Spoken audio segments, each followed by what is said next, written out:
I like that. I want to say hi to some of the people in the chat room, and certainly people have been in and out. We can see that with the views. Outsiders KO 420, he thinks we should have a heel host, but certainly I think sometimes we try and balance. Maybe I try and be a bit negative, whereas you might be positive, or vice versa. But again, usually just exactly how we might feel about the given program we could be discussing. I want to say hi to Dai Gyukst, I think that's how you pronounce it. He wants to have a shout out. Also Draven123, as we mentioned. Draven saying Flair and Hogan can't wrestle, but they are very good on the mic, and Hart and Benoit were not that good on the mic, but great in the ring. Thanks to all of the people joining us on justin.tv. And indeed, if you have anything to say, do indeed say it here, and we will try and get to it. And Black and Strong tore it up to begin with. Strong with those Flair chops as well, and certainly echoing the Nature Boy in his performance, and indeed certainly got to be an influence to Roderick. Yeah, and the North Carolina posse definitely marking out for the chops. I'm not surprised that Tyler Black retained. I kind of thought he would, even though Roderick Strong, I want to see the belt on him too. But in time, I think it will happen for him, and Tyler Black needs his time. It would be too much of a squash, having built him up for so long, and just take the belt off him after a couple of weeks. And Roddy will have his time, but Tyler Black needs to have that belt. For some time, unless it goes back over to Austin Aries, and they work it that way over and back, which it's got plenty of juice in it too, because it's had such a good build. But yeah, all three of those guys deserve to be where they are on the show, big time. Outsiders KO 420 calling us a bunch of faces. Well, I mean, maybe we need to heal it up a bit in the future. Yeah, Stamford, Connecticut, we're coming after your fucking ass. Yeah, you might have missed it earlier. We were having a bit of a shoot on a town, but not so much the town as the company, WWE Corporate, removing our live stream channel last Sunday night, Monday morning here in Ireland. We did a bit of a live commentary, and we perhaps showed a bit too much of our TV here.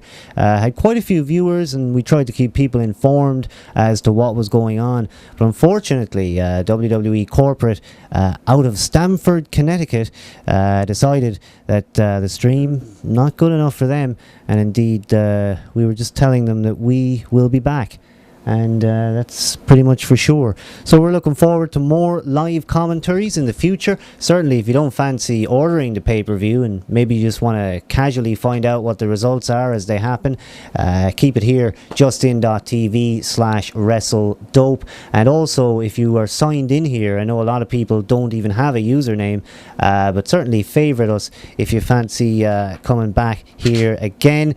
And Ring of Honor, it was great. Black is a great worker, and he retained that belt after, first of all, Strong was eliminated from that match, and indeed Austin Aries versus Tyler Black.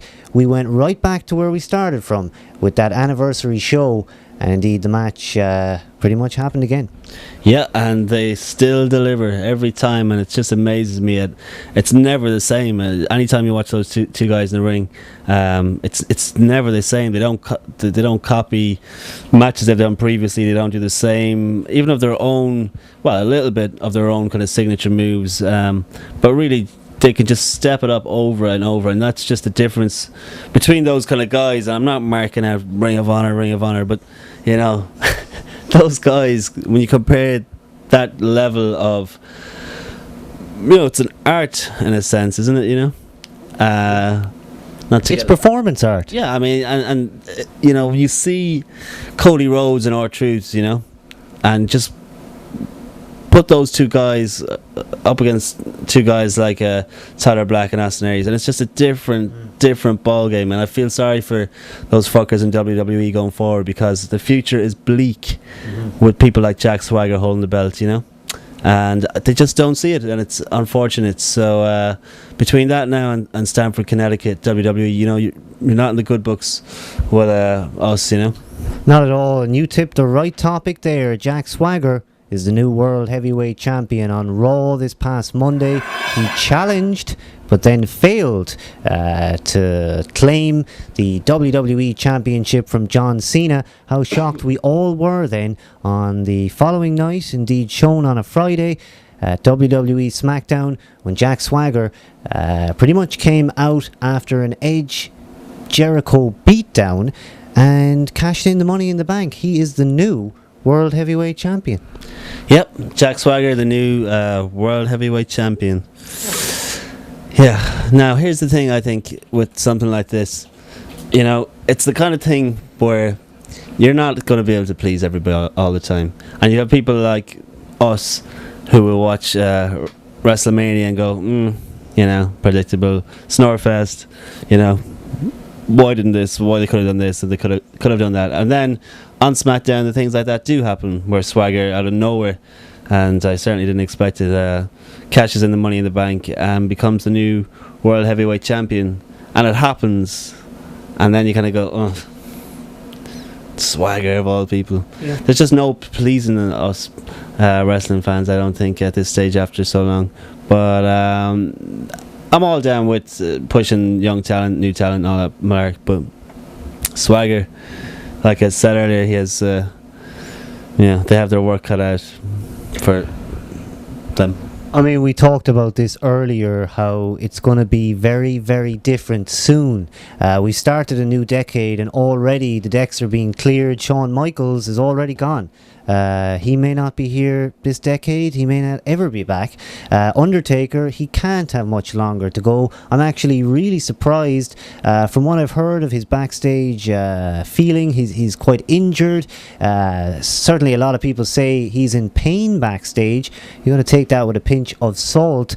But certainly if he is in such a bad way, I would hate to think that he is just being pushed along, perhaps by someone in the back. Maybe they just want that streak to go on, and it's gone on long enough. But what do you think?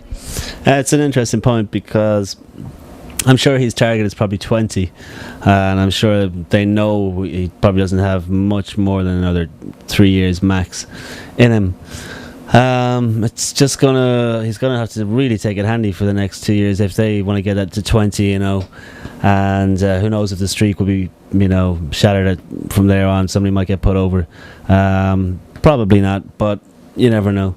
But yeah, it will be interesting to see when all those guys are gone, and the last of the real old school gimmicks too, between HBK and Taker. You know, there's not many left. Austin's gone, Hart's, you know, doing his thing, and who's left? I mean, then you're back to your tights and boots scenario with your Codys and your Ortons, and I know Orton's a different league, but you know, I mean, what is the future of the business?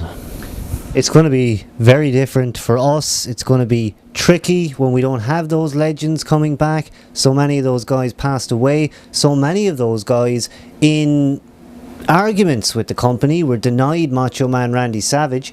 Not a week goes by where I don't mention Randy, and indeed so many others that the list just goes on and on. For whatever reason, not enough legends, and indeed I'd like to see more legends, but the Undertaker's legend is getting a bit stale to me now. I mean, it's about time. I mean, maybe I'm just absolutely just shooting in the dark, but will he ever put someone over at WrestleMania? Is that just a stupid wish? Is that going to happen? I don't think so. I think he's probably in the same boat as Kane. Kane said he was pretty bored in SmackDown this week, and I can see why. You know, it can be tough going SmackDown these days. But yeah, I think he'll probably go for the 20, you know, and then nip it in the bud, you know. Speaking of one last run, Shawn Michaels, I was hoping since 22, WrestleMania 23, that they might take a shot. I know he's on the reduced schedule, but shouldn't Shawn Michaels have had that belt one more time? Every guy has had it. Every month it changes. I mean, why? Why not?